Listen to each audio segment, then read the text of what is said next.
அவர் சினிமாவோட உச்சத்துக்கு போனாலும், கெரியருடைய உச்சத்துக்கு போனாலும், அவர் எப்பவுமே விரும்புவது மக்களோடு மக்களாக இருப்பது.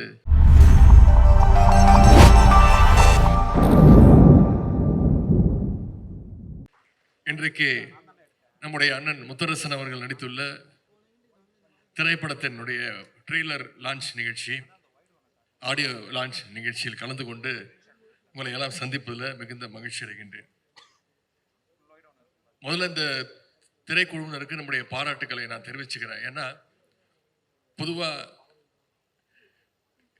இந்த மாதிரி ட்ரெய்லர் லான்ச்சஸ், ஆடியோ லான்ச் நிகழ்ச்சிகள்லாம் மிக பிரம்மாண்டமாக, அதாவது ஒரு ஸ்டார் ஹோட்டலில் நடத்துவாங்க, அப்படின்னா ஒரு மிகப்பெரிய ஒரு திரையரங்கத்தில் நடத்துவாங்க. ஆனால் அரிசி படக்குழுவினர் இந்த நிகழ்ச்சி இவ்வளவு சிறப்பாக கலைஞர் கட்டிய இந்த வள்ளுவர் கோட்டத்தில் நடத்தியிருக்கிறாங்க. அதற்கு முதல்ல என்னுடைய பாராட்டுகளையும் என்னுடைய வாழ்த்துக்களையும் நான் தெரிவிச்சுக்கிறேன். இன்னொன்று, அமைச்சராக நான் பொறுப்பேற்று இங்கே வந்திருக்கக்கூடிய பல பேருக்கு தெரியும், பத்திரிகையாளர்களுக்கு நல்லா தெரியும், கடந்த 4 வருடங்களாக திரைத்துறை சம்பந்தமாக எந்த நிகழ்ச்சியிலும் கலந்து கொண்டதே கிடையாது. யார் எந்த நிகழ்ச்சி அழைச்சாலும் சொல்லிடுவேன், இல்லைங்க நான் கலந்துக்கிறது கிடையாது அப்படின்னு சொல்லிடுவேன். ஆனால் அண்ணன் முத்தரசன் அவர்கள் அழைக்கும் பொழுது என்னால் அதை தட்டி கழிக்க முடியல. நீங்கள் தேதியை சொல்லுங்கன்னு நான் வந்துடுறேன் அப்படின்னு. அப்புறம் நேரம் கேட்டார். நான் சொன்ன நேரத்தையும் நீங்களே சொல்லுங்கண்ணே, நான் நிச்சயம் வந்துடுறேன் அப்படின்னு அவரால் அழைக்கப்பட்டு இழுத்து வரப்பட்டு இந்த நிகழ்ச்சிக்கு நான் வந்திருக்கின்றேன். நேற்றைக்கு அரசு நிகழ்ச்சி நடந்தது. தமிழ்நாடு அரசு சார்பாக திரைப்பட விருதுகள் பல வருடங்களாக கொடுக்காம இருந்து, சென்ற அதிமுக ஆட்சியில் 10 வருடங்கள் கொடுக்கப்படாமல் நம்முடைய முதலமைச்சருக்காக ஒரு குழு அமைச்சு 2015 2022 ஆண்டு வரைக்கும் திரைப்பட விருதுகளை நான் கொடுப்பதற்கான அந்த வாய்ப்பு கிடைச்சிது. நான் திரைத்துறையிலிருந்து வெளியில் வந்து இன்னைக்கு மக்கள் பணி ஆற்றிக் கொண்டிருக்கின்றேன். ஆனால் இன்னைக்கு நம்முடைய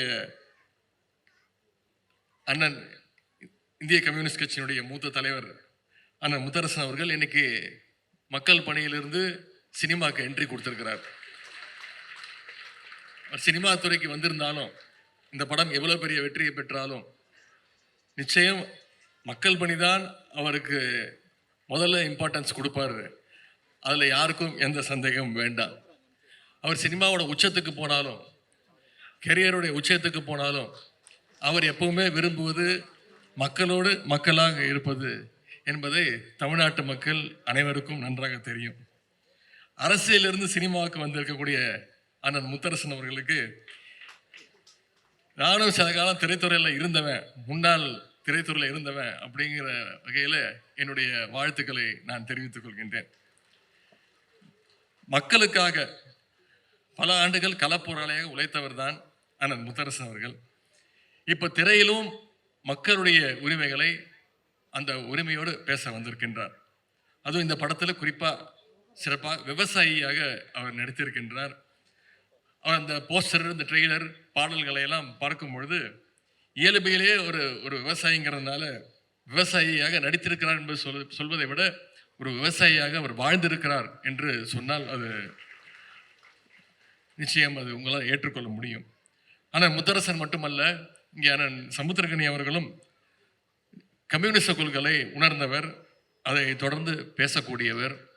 விவசாயிகளுடைய உரிமைக்காக கம்யூனிஸ்டுகள் களத்தில் இறங்கினா நிச்சயம் அதில் எப்பவுமே வெற்றி பெற்றிருக்கிறாங்க. இந்த முறையும் வெற்றி பெறுவாங்க. இந்த படமும் அதே போல நிச்சயமாக ஒரு வெற்றி படமாக அமையும். இந்த படத்தினுடைய தலைப்பு அரிசி உயிரின் மறுபெயர் அப்படின்னு வச்சிருக்கிறாங்க. இந்த அரிசிக்காக ஒரு காலத்தில் மக்கள் எவ்வளவு கஷ்டப்பட்டாங்க. பண்ணையாளர்கிட்ட வாழ்க்கை முழுக்க அடிமையெல்லாம் இருந்தாங்க. காலமெல்லாம் வயல்லையே வேலை பார்த்தாலும் அவங்களுக்கு ஒரு நேர சாப்பாட்டுக்கு கூட வழி இல்லாமல் இருந்துச்சு. அப்படிப்பட்ட விவசாய தொழிலாளருடைய உரிமைக்காக களத்தில் இறங்கி கம்யூனிஸ்டுகள் இதுவரைக்கும் எத்தனையோ போராட்டங்களை நடத்தி இருக்கிறாங்க. அதில் வெற்றியும் கண்டிருக்கிறாங்க. அதனால தான் டாக்டர் கலைஞர் அவர்கள் அடிக்கடி சொல்வார், நான் மட்டும் தந்தை பெரியார் அவர்களையும் அண்ணாவையும் என்னுடைய வாழ்க்கையில நான் சந்திக்காமல் இருந்திருந்தேன்னா நானும் ஒரு கம்யூனிஸ்ட் தொழிலாக மாறியிருப்பேன் அப்படின்னு கலைஞர் அடிக்கடி சொல்வார். அப்படிப்பட்ட கலைஞர் அவர்கள் தான் 1969 ஆட்சிக்கு பொறுப்பு வந்ததுக்கு பிறகு ஏழை எளிய மக்களுக்கு அரிசி கிடைப்பதற்கான எல்லா வழிகளையும் செஞ்சு கொடுத்தார். ஒரு படி அரிசிக்காக யாரும் இன்னொருத்தர் வீட்டு வாசல்ல போய் நீ காத்து நிற்க கூடாதுன்னு அந்த நிலைமையை தமிழ்நாட்டில் ஏற்படுத்தியவர் டாக்டர் கலைஞர் அவர்கள். இன்னும் சொல்லணும்னா 2006 சட்டமன்ற தேர்தல் பொழுது கலைஞர் அவர்கள் ஒரு தேர்தல் வாக்குறுதி கொடுத்தார். 2 ரூபாய்க்கு 1 கிலோன்னு முதல்ல அறிவிச்சவர் அவர் தான். அந்த காலத்தில் மக்கள்கிட்ட மிகப்பெரிய ஒரு வரவேற்பை பெற்றுச்சு. ஏன்னா அந்த காலத்தில் பல குடும்பங்களுக்கு அரிசி சோறுங்கிறது மிகப்பெரிய ஒரு கனவாக இருந்துச்சு. அந்த கனவை நினைவாக்கியவர் டாக்டர் கலைஞர் அவர்கள். பின்னாடி அந்த 2 ரூபாயை 1 ரூபாயாவும் அவர் குறைச்சாரு.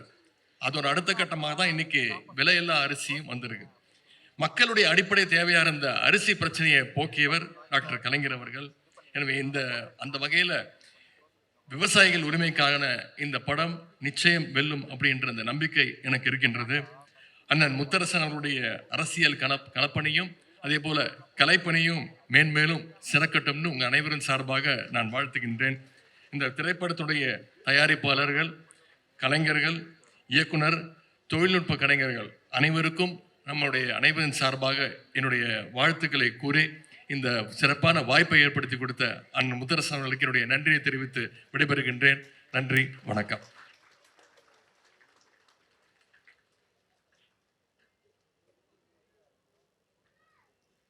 கெரியரின் உச்சம் செல்ல வாழ்த்தி, கெரியரின் உச்சம் சென்றாலும் என்ன செய்ய வேண்டும் என்று அறிவுறுத்தி நல்லதோர் உரை வழங்கிய எங்கள் துணை முதல்வர் அவர்களுக்கு நன்றி. தொடர்ந்து வாழ்த்துறை வழங்குவதற்காக பொதுப்பணித்துறை என்றாலும் சரி, பொது வாழ்வு என்றாலும் சரி, எங்கே சமூக நீதி தடுமாறுகிறதோ அங்கே நான் அந்த ஏமாற்றத்தை நெருப்பு கொண்டு எரிப்பேன் அல்லது தண்ணீர் கொண்டு கரைப்பேன் என்று அணை திறப்பாக இருந்தாலும் அனைவரும் சமம் என்ற எண்ணம் வேண்டும் என்று நேரடியாக களம் சென்று எல்லோருக்கும் சமூக நீதி எவ்வளவு முக்கியம் என்பதை புரிய வைக்கிற எங்கள் தமிழ்நாடு காங்கிரஸ் கமிட்டியின் மாநில தலைவர், சட்டமன்ற உறுப்பினர் அண்ணன் செல்வ பெருந்தகை அவர்களை வாழ்த்து.